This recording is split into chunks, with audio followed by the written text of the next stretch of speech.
I had 3 tests today and I was working all weekend, so.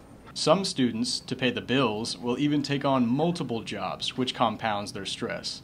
Well, I work at Crickets and Lots of Shoes in the Square, and I work for Extended Care in Austin. Blanca Sanchez Nevado has witnessed the effects that stress can have on students.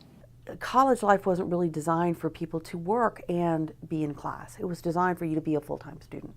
The Counseling Center offers assistance. There are many resources available for students. We have an online training available for people to know how to talk to their friends who are struggling emotionally. And those are just some of the things we have on our website. Students are encouraged to seek counseling if they need help dealing with their stress. For Bobcat Update, I'm Adam Cook.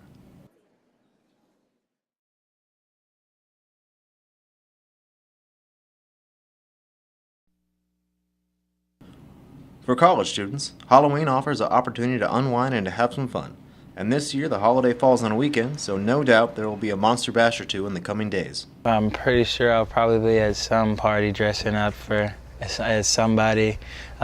Most likely, I think I might go to 6th Street in Austin and have fun with that. The holiday weekend will be a fun time for many students, but it shouldn't be a time to throw caution to the wind. Officials say avoid reckless behavior. You know, when we see people staggering around if they're falling and you know, they need some extra help. If we can get them safely to a place where they can be taken care of and not have to take them to jail, then certainly we'll do that. Local police departments will coordinate their efforts to make sure partying doesn't get too out of hand. They want everyone to make it home safely. If we're taking someone to jail for PI, it's for their own safety. It's for the good of society and just letting them sleep it off. For Bobcat Update, I'm Garrett Coates.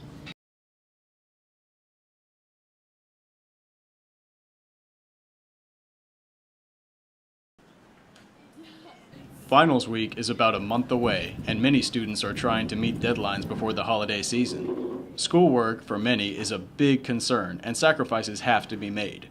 I like movies. I haven't watched as many movies as, I would normally watch. Video games, just reading and writing for fun, going out. Students have different ways of keeping track of important dates.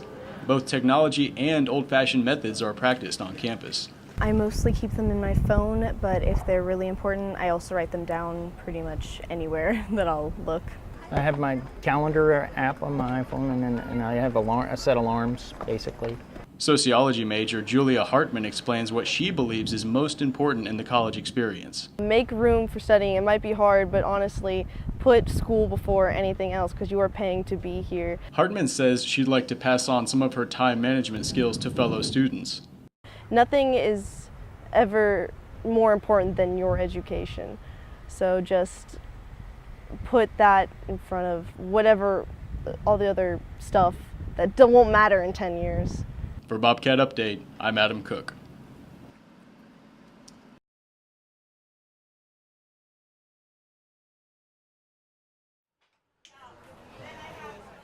My name is Nikki Rianne, and my business is called Daughter of the Wild Creations.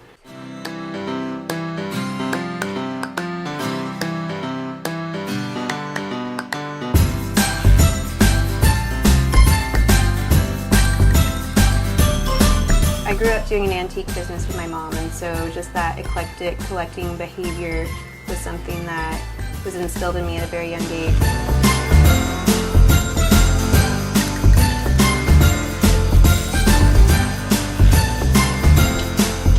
In college, I started getting into horticulture and diving into the plant world, and I was able to mesh those two by upcycling containers and putting plants in them that are very hardy and thrive on neglect.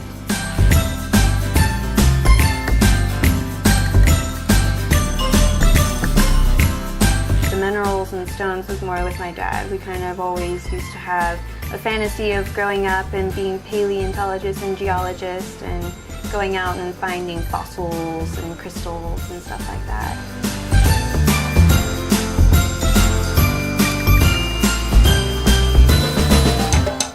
When I began putting pieces together in my home, I was just in my own space and just creating stuff, and then they'd go off.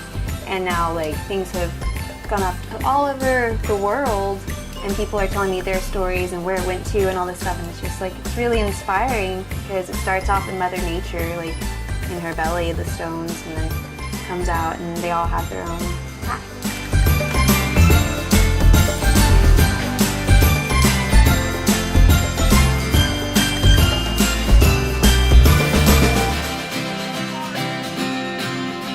Doing the farmer's market, every market is different. You know, you're exposed to all the elements. You're setting up outside, and you're also setting up your entire shop, you know, for a few hours of sales. And so that gets kind of, it can get tiring unless you have like a routine that you can just follow and you can do and that you can push yourself to. And I've had, you know, several things become kind of that fuel for kicking my ass into gear and just like getting it.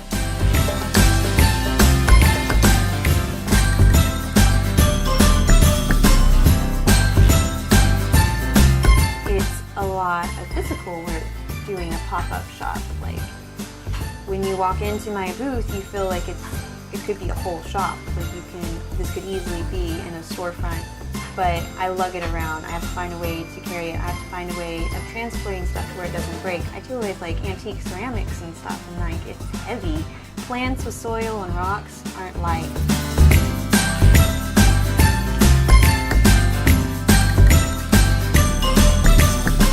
I see other businesses that do something similar, but there's always more than one person, and they can't quite get it by themselves.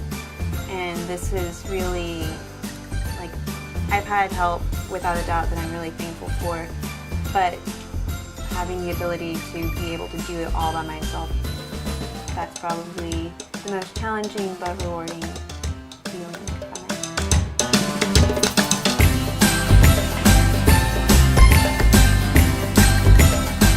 Anyone and everyone is welcome to come in, and so you can't discriminate against anybody. That's not even okay to do, but just that free-flowing and just having all those different interactions, that's like a storytelling process too. Hello! How are y'all doing today?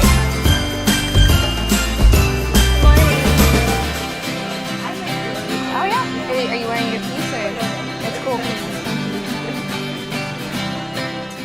San Marcos is very small. The farmers market is awesome, but we're not anywhere getting the foot traffic like an Austin market.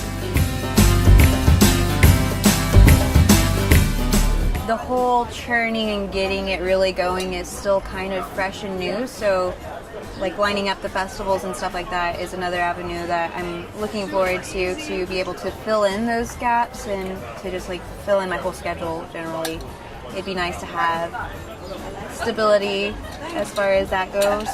I'm gearing up to finding alternative ways of getting my craft out there because, you know, the university offers a really great avenue with sponsoring the Native American Student Association.